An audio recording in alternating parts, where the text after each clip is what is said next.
ओम सदाशिवसमारंभां शंकराचार्यमध्यमाम् अस्मदाचार्यपर्यन्तां वन्दे गुरुपरम्पराम्. Okay, so any questions, clarifications on what we have done up to now? Or is it all clear? Swamiji, Yeah? so here the Sureshwaracharya is using Samanaska and Amanaska terminology. Yeah. Is it his own terminology or is it there in some Yoga Upanishad or anything? Yeah, some of the Yoga also mentions that. In Upanishad, Yeah. in Yoga Upanishad. See, it's simple. Samanaska is like saying Savikalpaha. Okay. Okay? Amanaska is saying Nirvikalpa. That's only, there is very similar to that. Yeah. Okay. So, sometimes a different term is used, that is all. Okay. Where the mind is involved and when the mind is resolved into the self. So, that is only difference there. So, normally Savikalpa, Nirvikalpa is used. Here is using Samanaska, Amanaska. That's all. Okay. Yeah. Therefore, there is no other difference.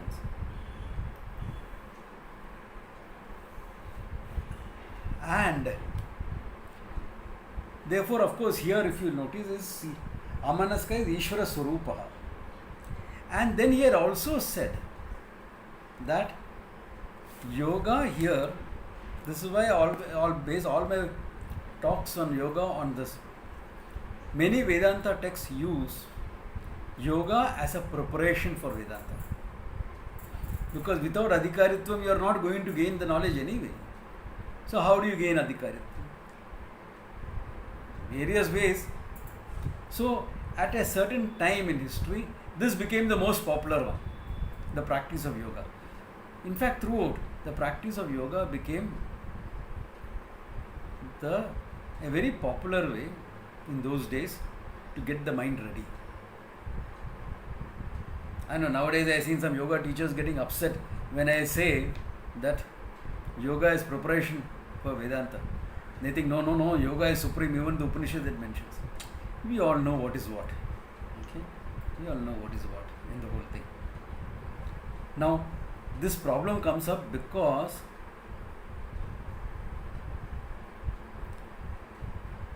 they tried to take out yoga, disconnect it from Vedanta, connect it up with Sankhya and make it a separate system by itself. This is where all the problems came up. Now, the initial thing about separating it out from Vedanta and the Upanishads and connecting it up with Sankhya had a purpose. Because the tendency among unawareful students is when you recognize everything is mithya, then you will say, why take care of the mind, etc. It's all mithya anyway. They are not really understood what is mithya. But because they have heard that word and there is some familiarity with it, mind is mithya, why do anything about it? Why? Because it's easy. Go to a teacher and sun ke jao, bas, ho gaya kaam na. You don't have to do anything. Forgetting that responsibility of Adhikaritvam lies with the student, not with the teacher. The teacher can give you a helping hand. Yes, he can guide, but you have to take care of your mind. Yeah. But to duck that responsibility, they will hide under the mithyatvam. This must have been a problem even in olden days. Because Manda Madhyama Adhikaris are always there. Manda Adhikaris are always there. They are the people who look at it like this. Out of tamas, out of laziness. Or unawarefulness. So, to compensate for that, they said, okay, don't teach them about Mithyatvam, etc. in the beginning. Connect it with Sankhya, Purusha and Prakriti. Therefore, at least they will learn to focus on the Purusha and learn to focus on resolving the mind into the self, etc. That practice will give them a better understanding. a better preparation of the mind, therefore their understanding will grow. And once they are ready, we will teach them Vedanta. This was what they thought. The flip side, any solution also has an inherent problem. Today's solutions are tomorrow's problems. Therefore, the problem that came up was that people started developing it as a separate system, independent of Vedanta. That's why if you listen to popular yogis, etc., including Sadhguru, Jagi Vasudev and all, they have no clue about what Vedanta is about. They are only talking from the level of Samadhi, Yoga. They have no clue.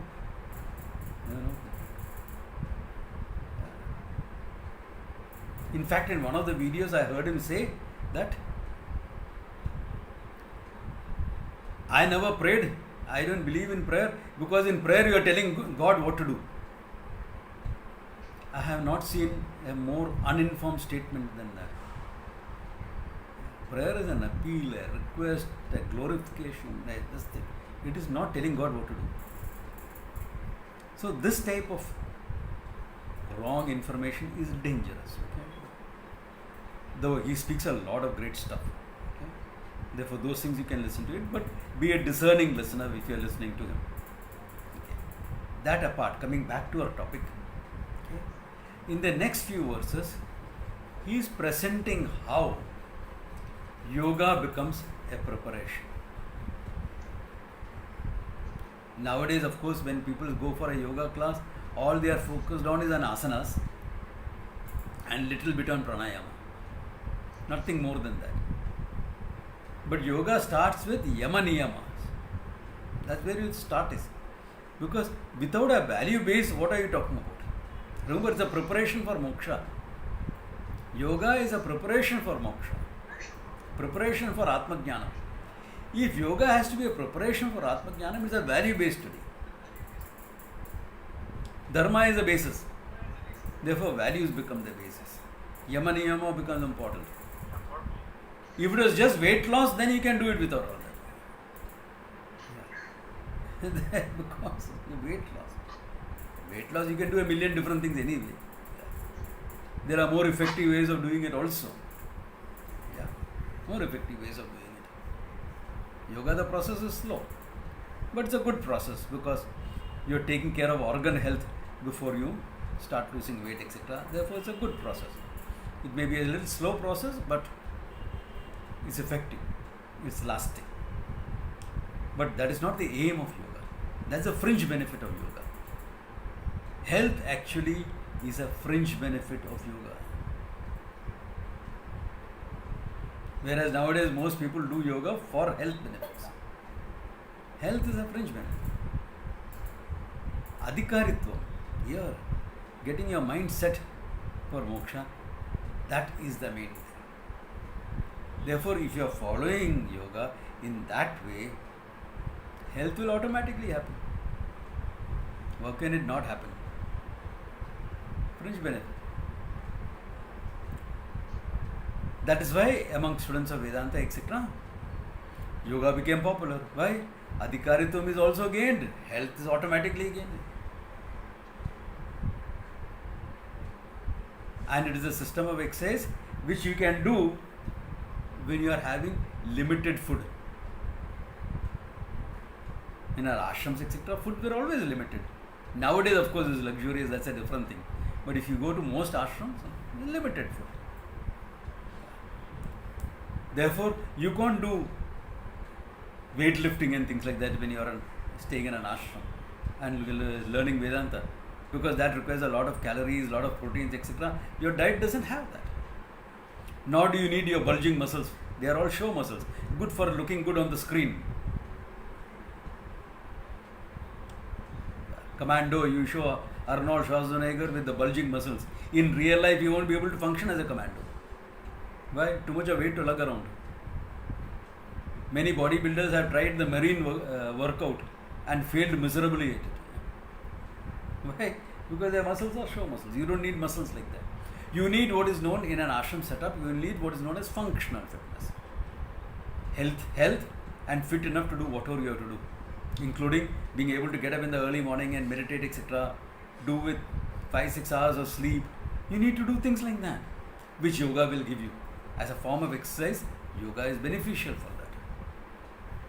Therefore, for students of Vedanta staying in an ashram, etc., yoga became a good system because they gain both adhikaritum as well as health, because your internal organs are kept functional. That's more important than your external muscles. Muscle also is there. If you do some of the strength gaining exercises in yoga and the asanas, you will gain enough strength also for your function. Anyway, you are not going to lift 50 kilos and walk around. You are not going to be a coolie or a porter in a railway station anyway. So what is the need for carrying 50 kilos and walking around? You need to go shopping for the ashram, carry 20-30 kilos and come. That much you'll be able to do. That's enough. That's enough. Okay. Yeah. So that functional fitness was taken care of, adhikaritum was taken care of. Therefore, it always became a value-based study. Yama niyama became important. Anyone remembers what the yama niyama in yoga is? The yama especially? Yoga teachers here remember that? Yes, Swamiji. Yeah, what is that? Ahimsa, Satya, Asteya, Brahmacharya, Aparigraha. Okay, 5 of them, right? Yeah. Now, if you look at it here, that 5 is elaborated a little bit, so that for better understanding, those 5 yamas mentioned in the Yoga Sutras are elaborated here. Let us look at that. Mana prasadaha santoshaha maunam indriya nigraha daya dakshinyam astikyam arjavam mardavam kshama bhava shuddhi ahimsa cha brahmacharyam smrutirdhatihi ityevam adayo anye cha manasadhyaha yamasmrutaha. These and among others, there are others also, he says, that are called as yamaha. Because yamaha is in a form of restraint, of control. Okay? Therefore, he says, first thing important is mana prasadaha, a cheerful mind.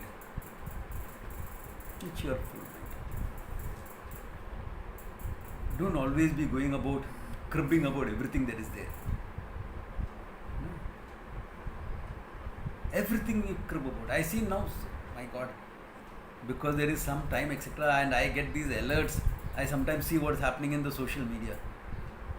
Cribbing against the government, cribbing against this, cribbing against that, just crib. You are under lockdown, Baba. Now is the time to work on yourself. Do whatever work is there. Take care of household. Work on yourself, your health, your mental health. Work on that. These people are just putting up cribbing posts. Bad. No. Mana prasadam. Cheerfulness. Yeah, you see something, of course, human life is never perfect. No government is perfect. No society is perfect.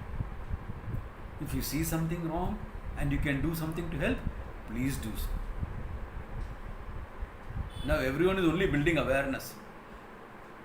Why? To build more awareness. Why? To build more awareness. Therefore, a lot of negativity goes about. That's all that is happening in society. No. Do what you can. Have mana prasada, a cheerfulness.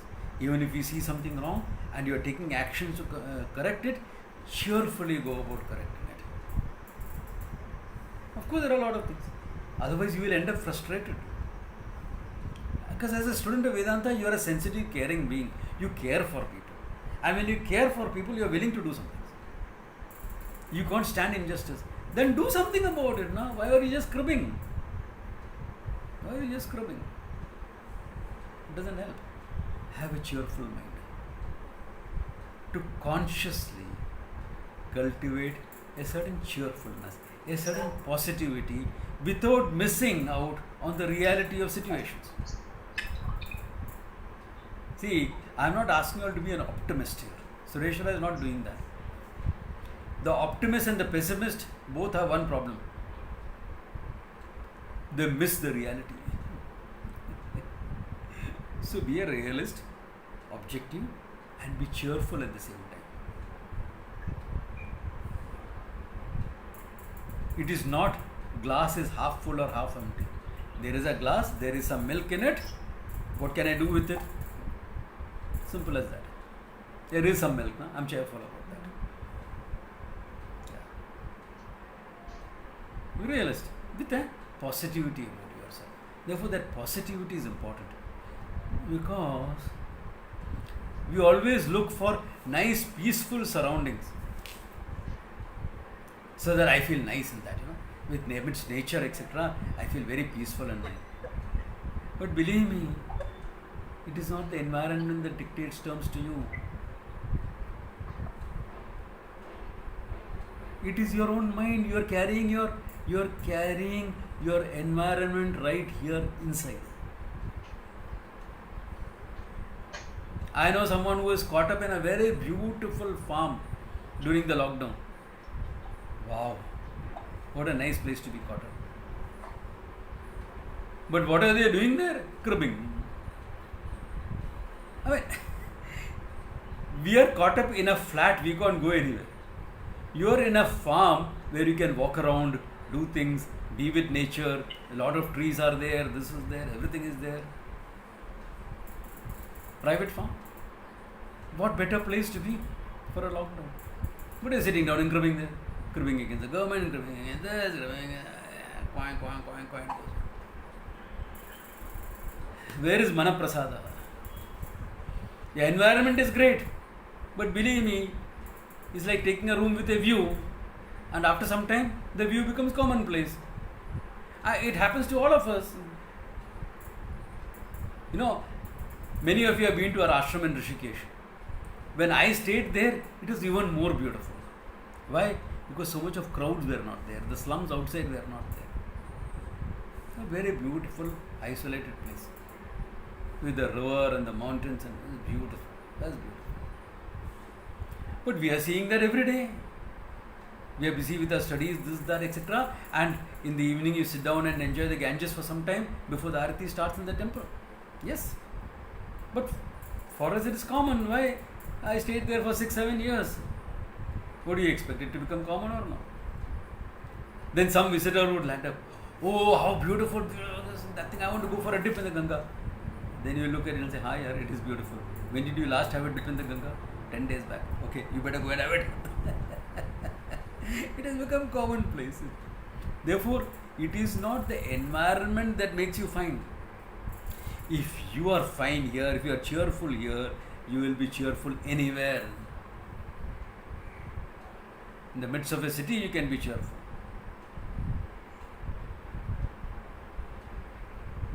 Because you carry your environment inside. You cannot have too much of control on the external environment.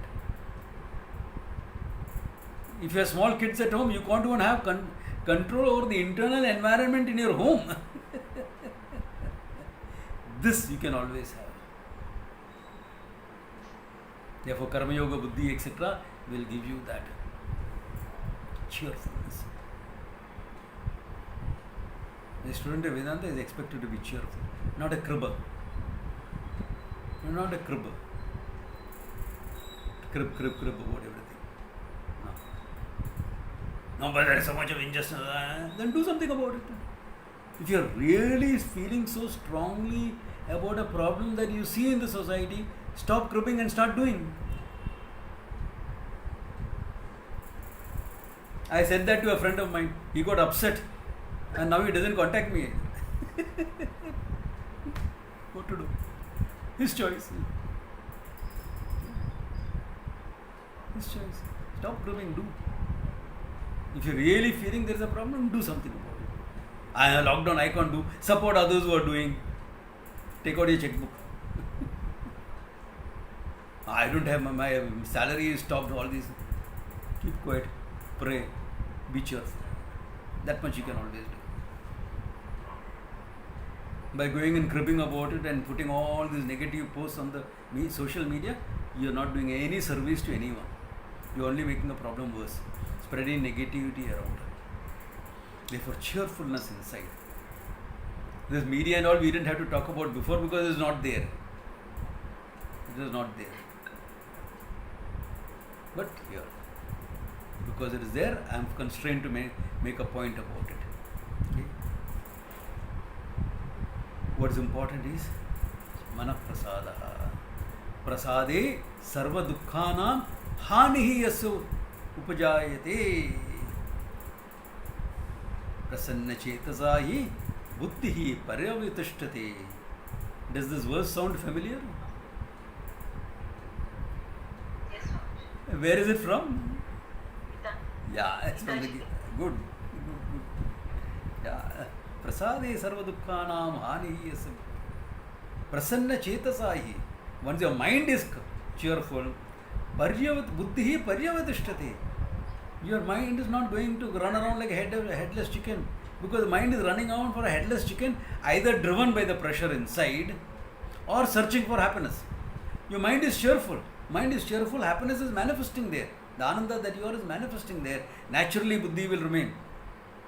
You don't have to look at to calm your mind. Your mind will be calm because prasannaha, mind is calm. Cheerful mind is a mind that is quieter than a cribbing mind anyway. Therefore, mana prasadaha, first niyama, he says. And santoshaha, being happy. Santoshaha here is translated as contentment. It's not contentment. It is a contentment that comes with prasada buddhi. That type of contentment it is. Okay? That type of contentment. The absence of the cribbing mind, a cheerful mind. Mana prasada, santosha goes together. Yeah. Happy with what you have.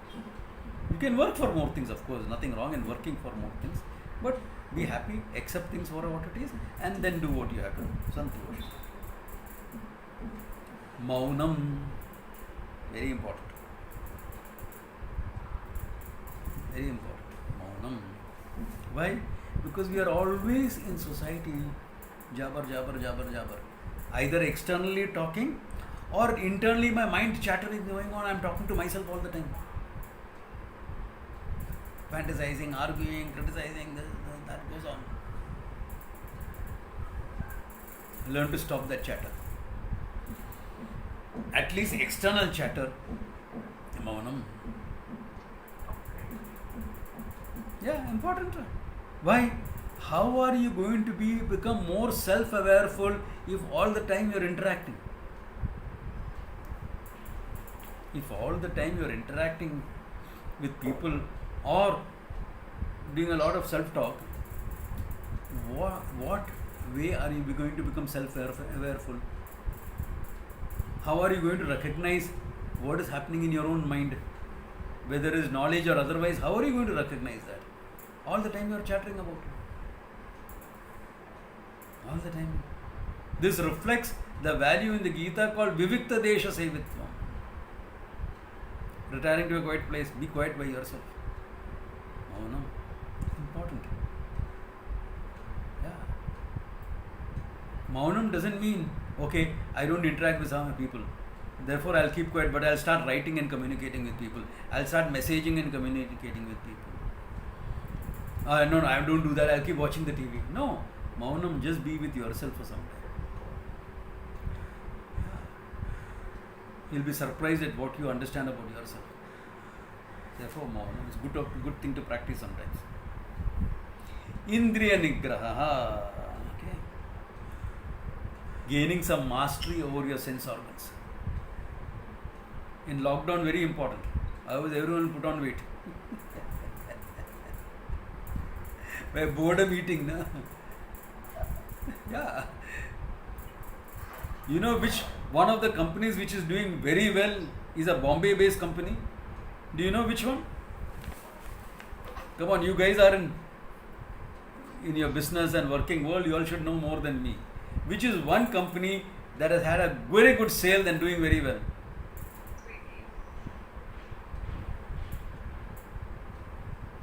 Parle biscuits. People are hogging biscuits during the lockdown.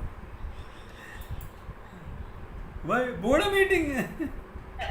Boredom eating.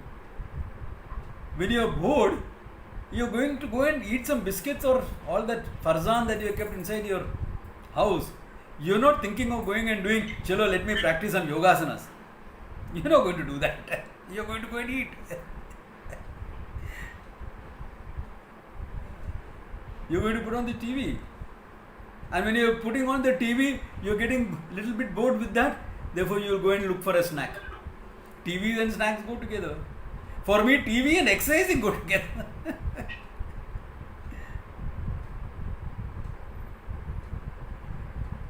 50 pull-ups, 100 push-ups, 150 push-ups, 150 crunches. थोड़ा boredom है. 100 squats. So put on the TV and do all that thing. But people don't do that. They put on the TV and snack. Why? Indriya Nigraha is not there.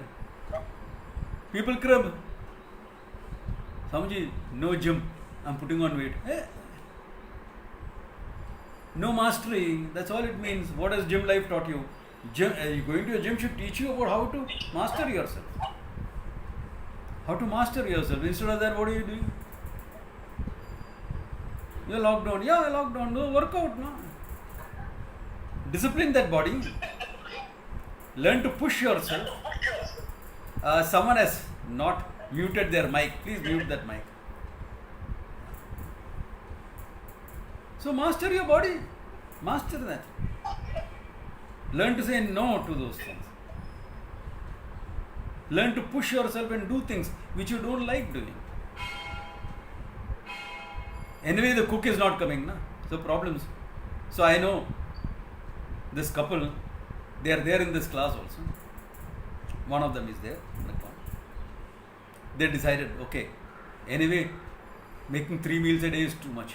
So we will go on 2 meals a day. Husband and wife both lost weight. Husband needed to, wife didn't need to. Both lost weight. Intermittent fasting became natural. Indriya Nigraha. Indriya Nigraha. Yeah. Sense organ. Learn to master your sense organs. Why is it important? Because otherwise you cannot see you are independent of the body and sense organs. Because you are giving in to the demands of the body and the sense organs all the time. You cannot see yourself as being independent of the body.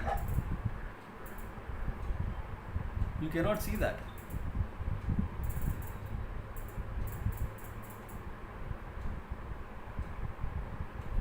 Okay.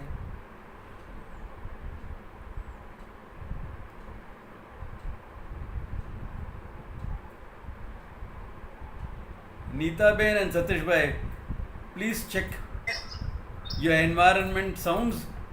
Either control the environment or control your mic and mute it. Too much of racket with you from your areas. Okay.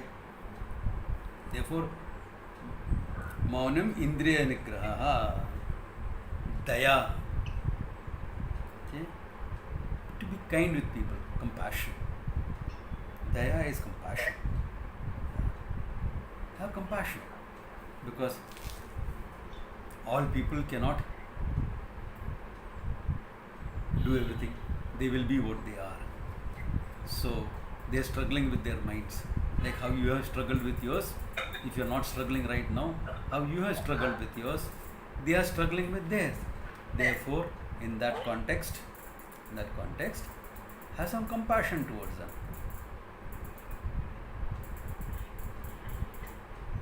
Have some compassion and do what's necessary.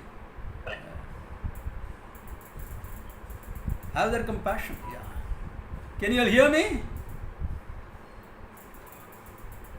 Okay. Have that compassion. Yeah.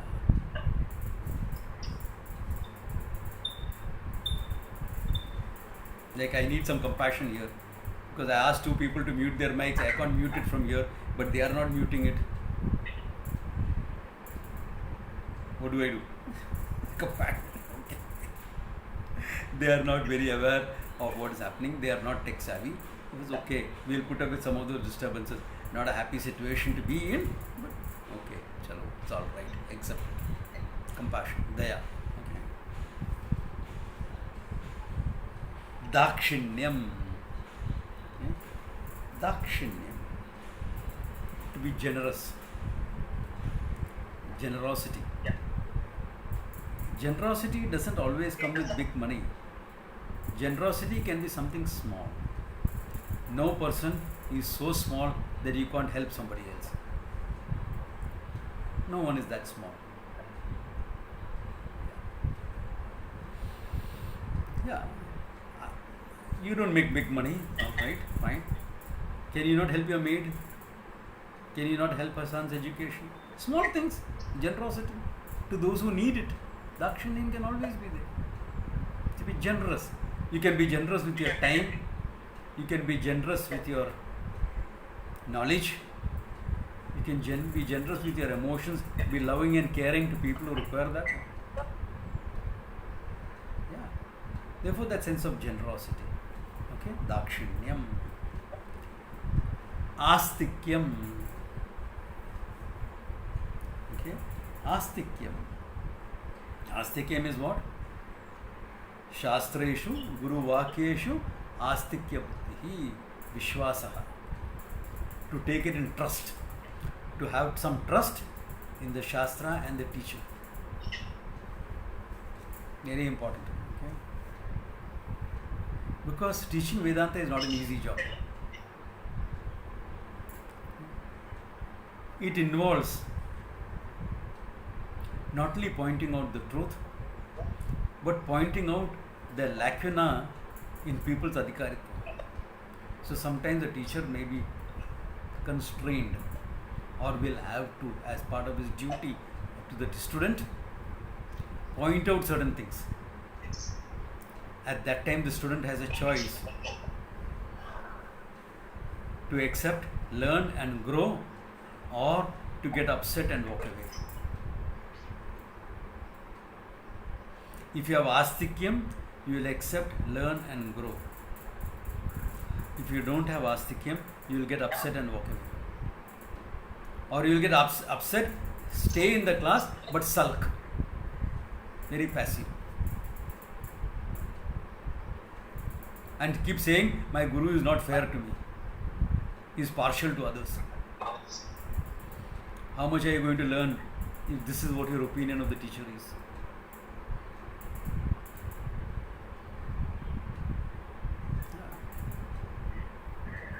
So someone whom I knew found a good solution. When the teacher confronts him like that, because see, in the beginning, when you come to a teacher, the teacher is not going to say anything problematic. Why?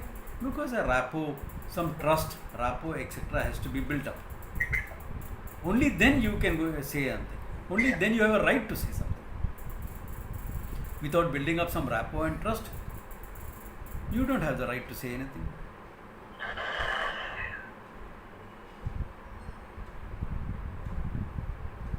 So, this guy would go to a teacher, go and say something. And after some time, will point out, hey, this is not this thing. The guy would get upset and leave that teacher. I was the 9th teacher he came to. And then after some time, and he thought I was the best teacher he had ever met until then. So at that time itself, I warned him, be careful. You have left 8 teachers and come. Some of those teachers I knew, I can accept that there is a problem there. Some of them are very good people. I said, if you have had problems with these people, chances are good that you can have problems with me as well.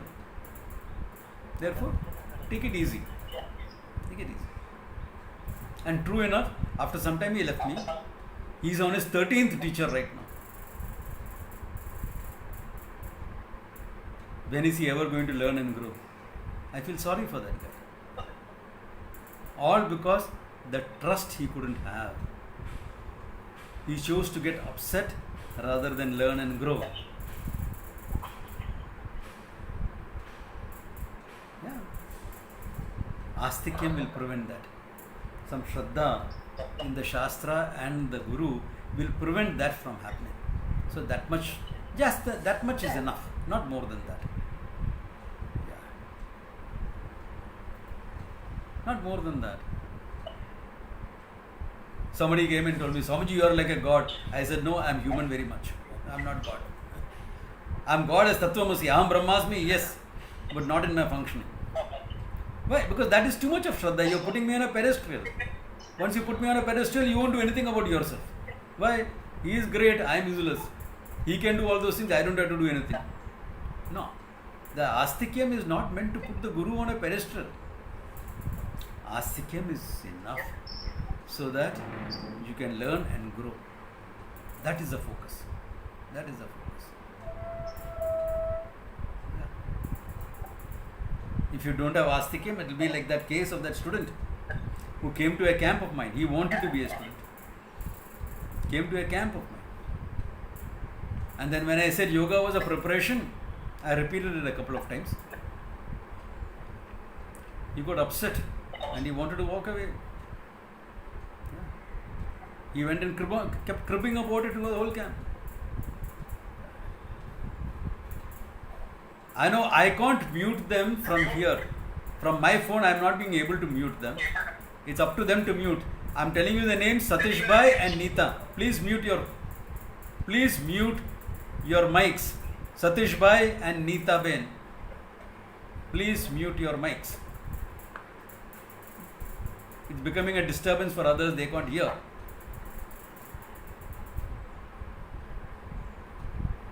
I don't like to point out, but here I had to point it out. I have the compassion not to point out, but there's a problem that can happen. I hope they have the Astikyam to accept it and learn. I know both of them, they have that. They are not very tech savvy, so you can understand that it's happening. Okay. But I hope they can learn and handle it.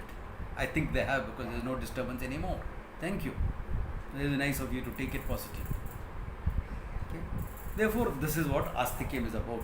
We have covered it all earlier, therefore I am not going to explain beyond a point. Little explanation is good so that you will remember it. Arjavam, straightforwardness. Meaning, there is an alignment, integrity between your thinking, your words and your action. Your thoughts, emotions, words and action are aligned. That alignment is Arjavam. Why is it necessary? It is necessary because what the mind knows should be able to flow into the heart and into your life. Therefore, when your mind, because of the strength of the teaching, understands Aham Brahmasmi, does it flow into your heart and you say, yes, that is true, you can accept it? Does it reflect in your life of freedom? Very often it doesn't, because we have created splits within ourselves because of lack of Arjavam. We think one thing, we say something else, we do something else.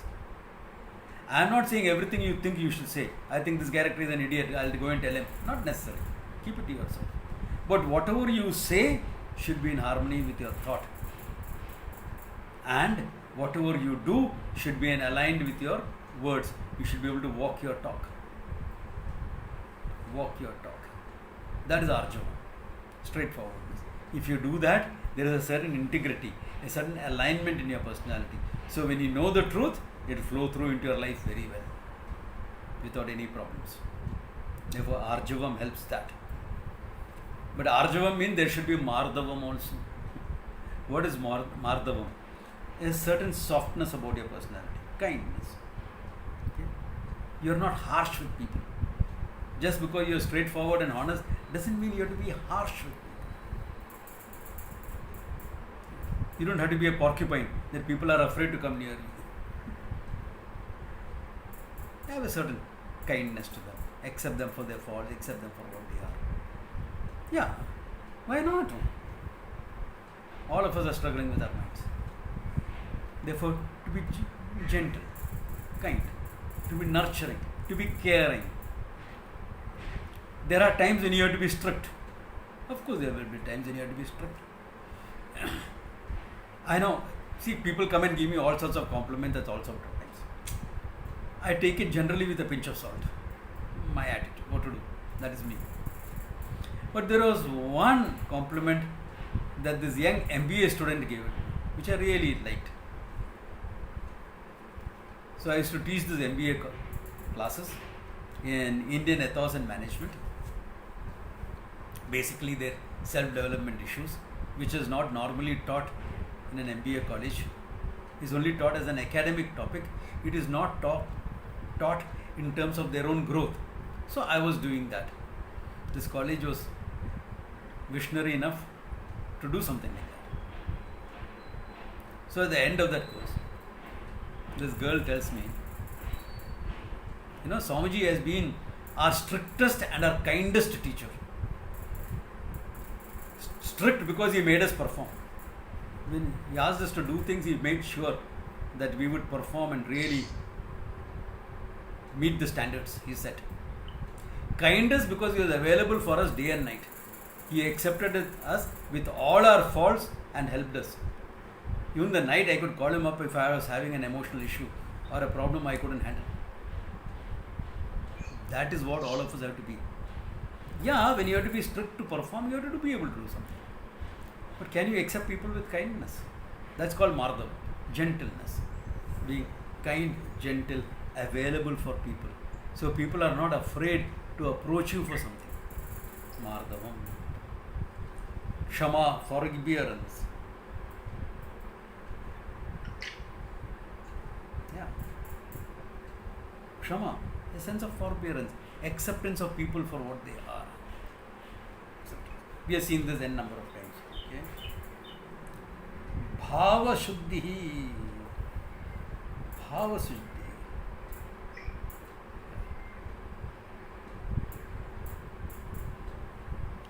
Now, what is Bhava Shuddhi? Okay? Purity in terms of your intentions. When you're interacting with people, are you clear or are you manipulative? What are your intentions? When you take part, for example, in helping the poor, what are your intentions? In helping them or getting name and fame for yourself? What is your intention? Name and fame may happen, may not happen. That's a different thing.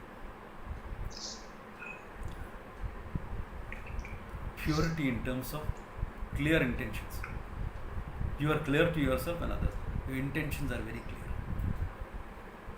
It also implies you are taken care of that nonsense inside. What nonsense inside? Emotional baggage. Because bhava, hurt, pain, guilt, anger, etc. You are dealt with it. You are dealt with it. It's a psychological process. Whatever psychological process necessary, you do it and take care of it. That is generally done one-on-one with a guru or a counselor or someone. Do that. Bhava Samshuddhi. Because what is inside you have to take care of. Yeah. It has been my good fortune to help people with this, with many of my students with this, and I see them growing as such wonderful human beings because of that. Bhava Samshuddhi. Okay. Ahimsa. Not hurting people and things. Deliberately, I will not harm people or animal life as well, as far as possible. I will not harm. Ahimsa. Because why should you harm? I mean, this is the basis on which the whole dharma is based upon. I want to live happily. You want to live happily. I don't expect you to do something to damage my life and happiness. Therefore, I will not do the same to you. Therefore, that ahimsa, basic, not hurting each other, becomes the basis of dharma. That's why it's called ahimsa paramo dharma. Why should I hurt you or damage you? Physically, emotionally, verbally? Why? Ahimsa. Of course, ahimsa will be different level at different beings. Ahimsa paramo dharma, himsaha dharmo tathaiva cha. For the sake of dharma, himsa is also accepted. Last resort, but is accepted. Yeah. Therefore, that when you are dealing with people, etc., you will not hurt them. Your intention is never to hurt anybody in life. Deliberately, you will not hurt. You will not say words to hurt. You, even as a teacher, when you are saying something, you are saying it for them to grow, not to hurt. Therefore, you will try to make that, you will say it in a manner that cannot hurt. Unless the character doesn't get it, then you may say it a little bit tougher. Ahimsa paramo dharma. This ahimsa towards human beings, we also extended to animal life. Extension. Animal life was an extension. Like many people think I don't like dogs, for example. Why? I don't cuddle and play with them and all that thing, I don't do. But I grew up, every year I would spend a lot of time in my ancestral home, which had a lot of farms, a lot of dogs around, because we needed guard dogs. This was a big farmhouse, ancestral home, madham. The madham was the seat, the family seat was there. Therefore, big house. Therefore, you needed guard dogs. I was friendly with all of them. But guard dogs don't come and slobber over you. They are meant for that. Guard dogs, you don't take a dog and put in your bed in the name of love for animals. Okay? Partly that's responsible for a lot of allergies and illnesses. The Wuhan market, that's an extreme. With this also one has to be careful about. A pet is not supposed to, in my opinion, share your bed. If you want to share it, that's your choice. Extra love you have, that's your choice. Okay? We had cows as well. At any time there were 3-4 cows. All of them used to interact well. One of my granduncles had a huge elephant. I used to love interacting with that elephant. You love animals, ahimsa. Feed them, take care of them, nurture them, structure them. But don't pamper them so much that they are useless. They can't live in the wild anymore after that. That is himsa in some ways. Because you are making them useless to survive. And if a tragedy happens and they are out on the road, they can't survive after that. Your love has made them useless. That is not care. Would you like to make your child grow up in a manner that he cannot deal with the world? Would you like that? That your child is incapable of dealing with the world. Do you want to grow up your child like that? Or do you want to prepare him for the world? Then why are you making your dog incapable of dealing with the world? Think about it, okay? Ahimsa is an extension. Similarly, vegetarianism was an extension. Like somebody came and said, Swamiji, I love animals. Somebody came and told me, Swamiji, I love animals. But I am a non-vegetarian. So you love animals and you will eat them. Huh? Why don't you chop up your dog and eat it? How can I do that? But you can chop up something that you don't see and you can do that. No. Ahimsa is an extension to animal kingdom is vegetarianism. You can argue medically which is better, this, that, etc. You can say. Yeah, there is enough supporting evidence for vegetarianism to an extent. But don't make it absolute. Don't make it absolute.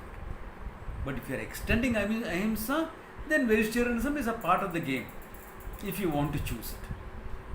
I am not insisting on that. Okay? Yeah. Because you are agitating to save the tiger, to save the dogs from the street dogs, to save the tiger. But you can cut a goat and eat him. You can chop a chicken and eat. And the chicken that are reared in such unhygienic and such difficult circumstances. And of course you can kill a cow, okay?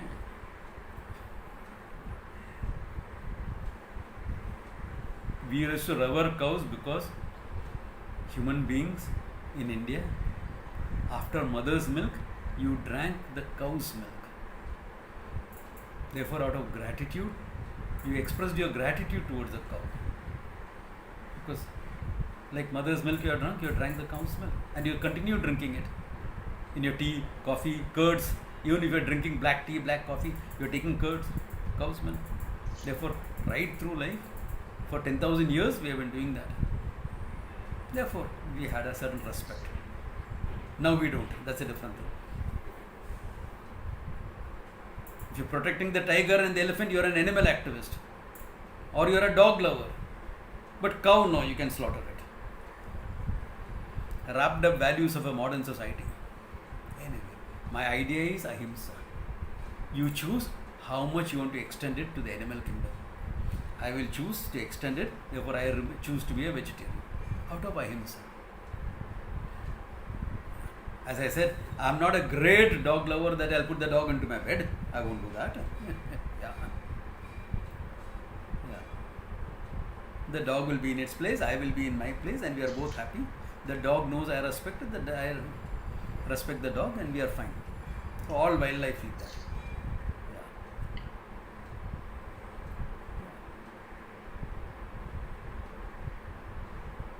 Yeah, and after 2 months of holidays, when I used to come off,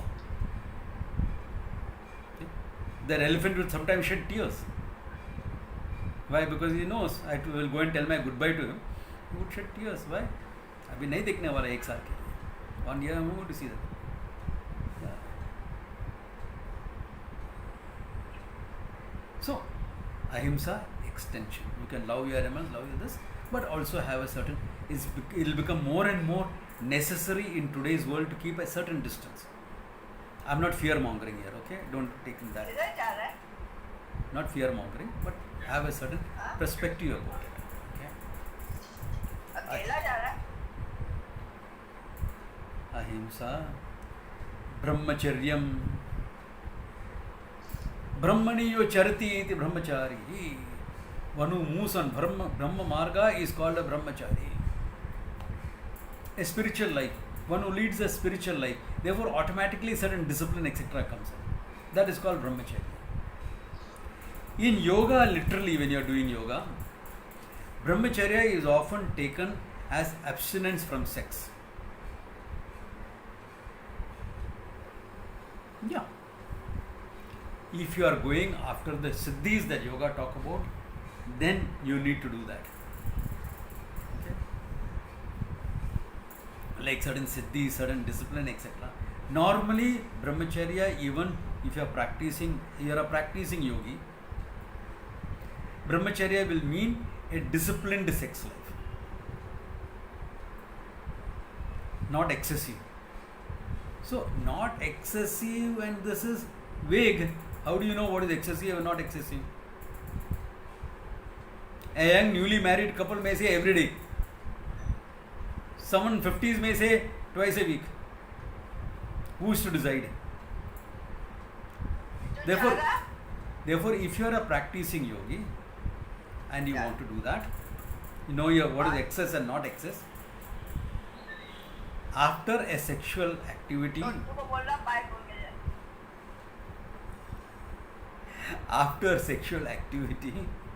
you should not feel weak in your knees when you are getting up from bed to have a wash or to go for a cup of water or a drink. You should not feel wobbly on your knees. Then you know it's not excessive. So now you decide what is excessive for yourself or not. Okay? Therefore, a certain discipline with respect to my sexuality. Because I need to master my sexuality. I cannot be a victim of my sexuality. It should give me a pleasure and joy, not make me feel helpless. I can't do without it.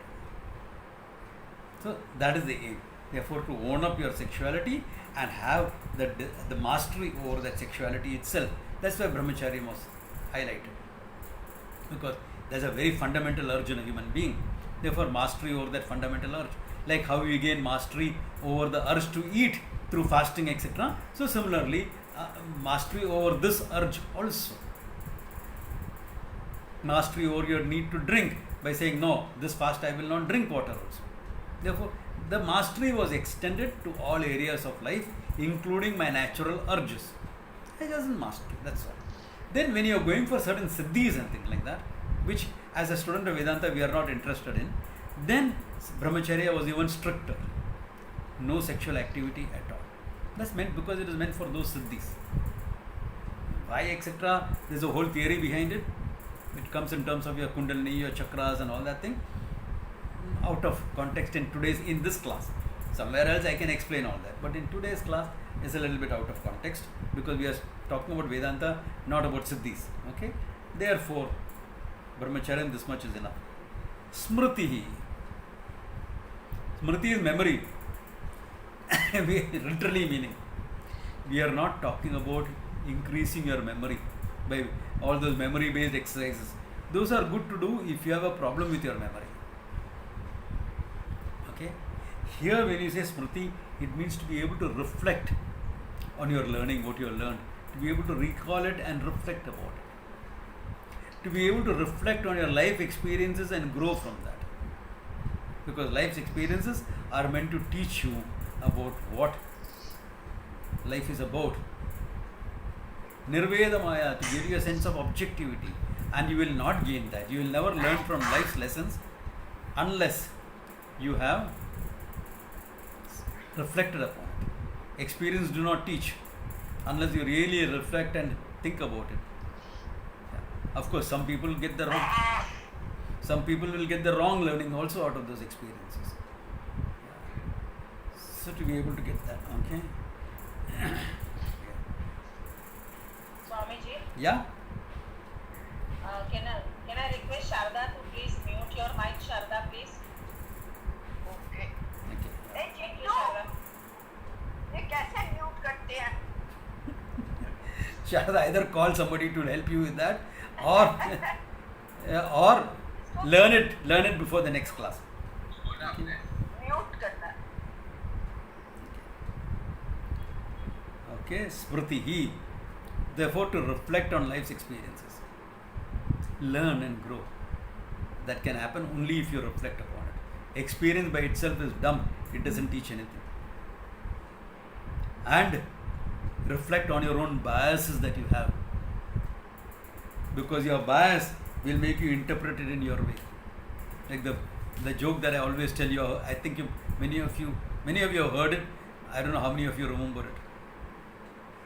There was this guy from Alcoholic Anonymous who was going about talking about the problems of drink, which is true. Drink can be a problem if it is not controlled. Therefore, he used to believe in experience oriented learning. So he took a glass of water and a glass of whiskey. He put a worm into the glass of water, it was happily swimming around. Then he picked up the same worm and put it in the glass of whiskey, it dies. Then he asked the audience, "What do you learn from this?" One man put up his hand, nice ruddy cheeked, red nose, etc. "Sir, if you drink whiskey, you will have no worms in your stomach." There is a learning he got out of that. Yeah. Because you have a bias towards whiskey, therefore your reflection of your life experience also will be guided by that bias.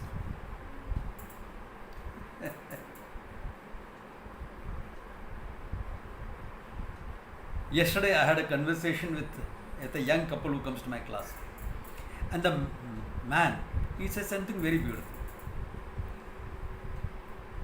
He said, "Swamiji, I am very objective. When my wife discusses issues with me, etc., I can become very objective. Only when it comes to my mother, I cannot become objective." Now look at this guy. He's a youngster, newly married. But he has had enough objectivity to recognize that when it comes to his mother, he is subjective. That he has a bias pro his mother. He feels his mother has suffered a lot in life, therefore he will always be supportive of it. That bias is a good bias to have, to be supportive of your mother, but not at the extent of costing your marriage or damaging your marriage. Therefore, he is objective enough to understand that I have a bias. That calls for a lot of reflection. Lot of reflection come. Many of us, especially those of us who say we are liberals, have a lot of liberal fanatic bias. We are as bad as the right wing and the left wing. As bad as them. But we don't recognize it because we think we are very liberal and very open-minded and things like that. We have that bias. If there's a right-wing fanaticism, there's a left-wing fanaticism which comes up in terms of Maoism and Naxalite movement, etc. Urban Naxals included. And there is a liberal fanaticism which is intolerant about both the views, or rather, especially the right wing. Others, they are more accepting. Therefore, we have these biases. We are a product. We are as much as a product of the society as we are influencers in the society. More as a product. Therefore, these biases will come into us. Therefore, to be able to reflect, smritihi means reflection, not just memory. To be able to see, understand what I have gone through in growing up in life and tackle these biases that may be there. Very important point. This is more elaborate than the niyama of yoga, okay? Because this is more meant for Vedanta. Some of the Yoga Upanishad mention some of them. Okay? Smritihi, dhritihi. To be a thinker, to have fortitude, not to be thrown off by problems, to be able to take problems in your stride. Problems, so what? Big deal. They make me stronger. That's it. To be able to carry on in spite of meeting obstacles in your way. A very healthy stubbornness, not the stubbornness because of which you will not learn to grow. Look at the Sattvika Dhriti that we had in the Gita. That Dhriti, because of which you will stick to your duty, responsibilities, to your goals, etc., in spite of all obstacles. That Dhriti we are talking about here. Ityevam adaya nyaha. And there are other qualities also. What are the other qualities anyone can say? What other qualities can be there? Whoever wants to say, please switch on your mic and say it. Now is the time to say.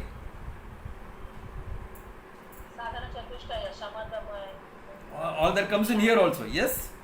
Amanitvam, Adambitvam, Ahimsa, Kshantir, Arjavam. Remember all that 20 qualities in the Gita? Yeah. All of them also can come here. 20 qualities. Yeah. All of them can come.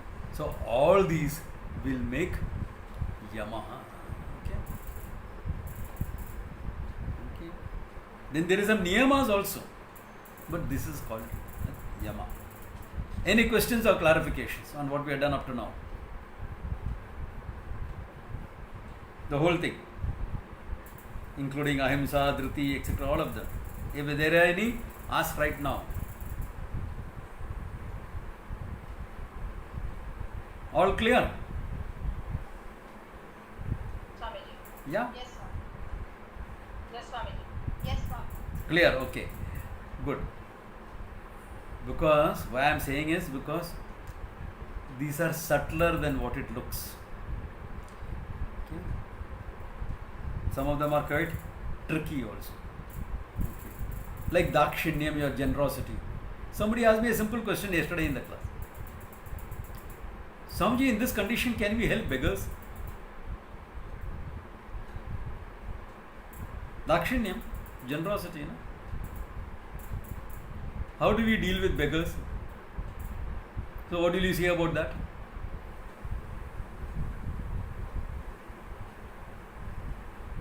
Come on guys, tell me, how will you deal with beggars? Dakshinyam.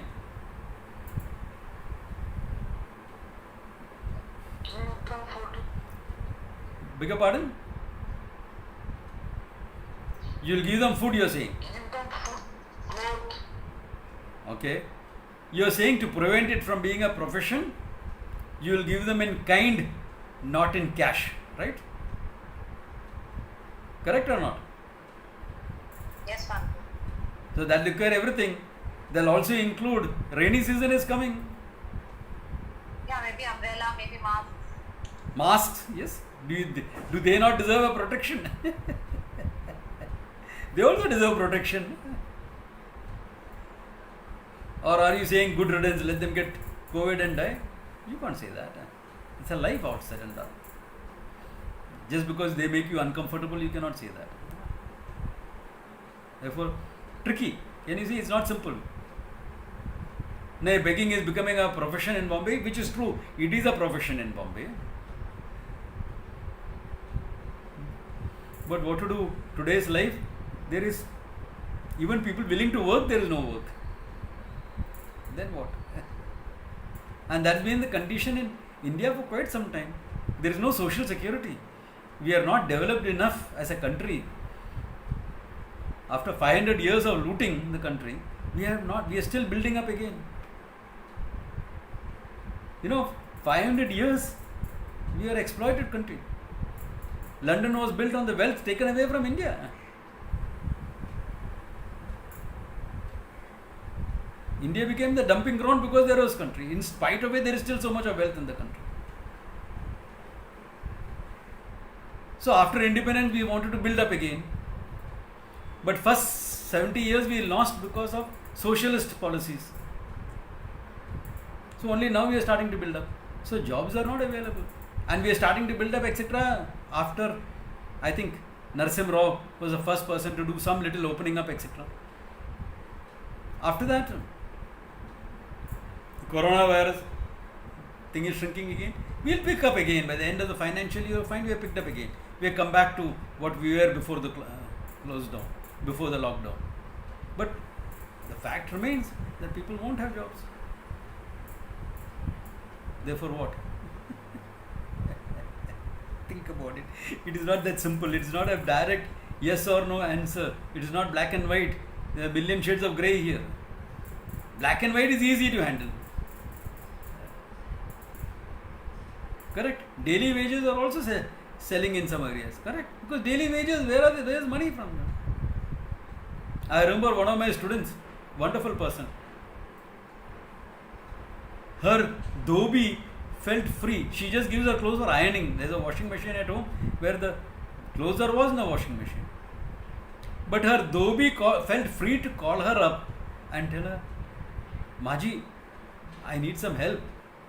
I wouldn't have asked you, but we don't have even money for food now.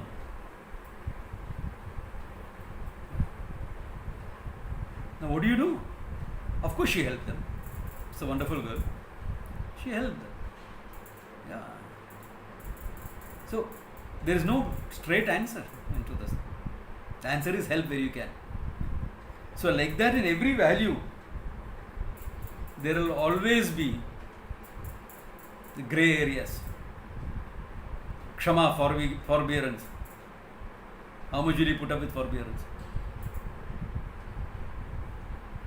If your forbearance is helping the other guy to become an idiot, stop. Maybe he deserves a whack, not your forbearance.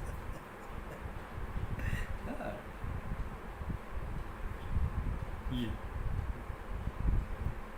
Especially when you are playing the role of a teacher. The teacher's kindness should help someone grow. Exactly like how a parent's kindness should help the children grow. Not the other way around. Not make the guy useless, idiot, pampering. That's called smothering, that's not called nurturing. You're supposed to nurture and structure. Not smother the kid. Kill the kid with your love. So I'm so kind to my students. You won't find that with me, okay? My teacher was a little bit like that. He was compassion incarnate. That is him, not me. Okay. Nobody else could be like it.